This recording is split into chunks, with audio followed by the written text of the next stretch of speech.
In the next year, you're going to see very large context windows, agents, and text to action. When they are delivered at scale, it's going to have an impact on the world at a scale that no one understands yet. Much bigger than the horrific impact we've had by social media, right, in my view. So here's why. In a context window, you can basically use that as short-term memory.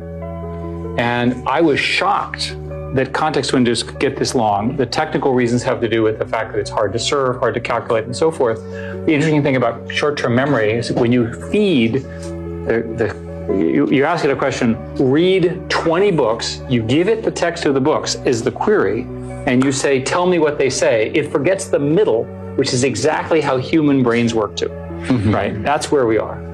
With respect to agents, there are people who are now building essentially LLM agents, and the way they do it is they read something like chemistry, they discover the principles of chemistry, and then they test it. And then they add that back into their understanding, right? That's extremely powerful. And then the third thing, as I mentioned, is text to action. So I'll give you an example. The government is in the process of trying to ban TikTok. We'll see if that actually happens. If TikTok is banned, here's what I propose each and every one of you do. Say to your LLM the following.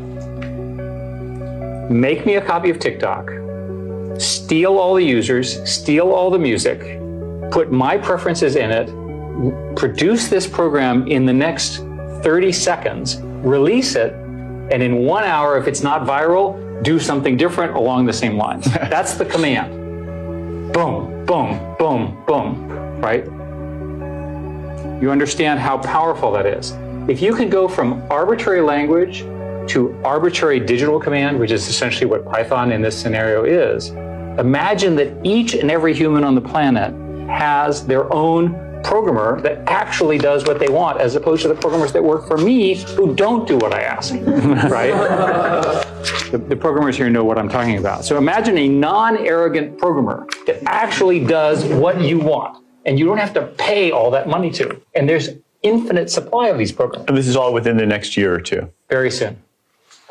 Those three things, and I'm quite convinced it's the union of those three things, it will happen in the next week.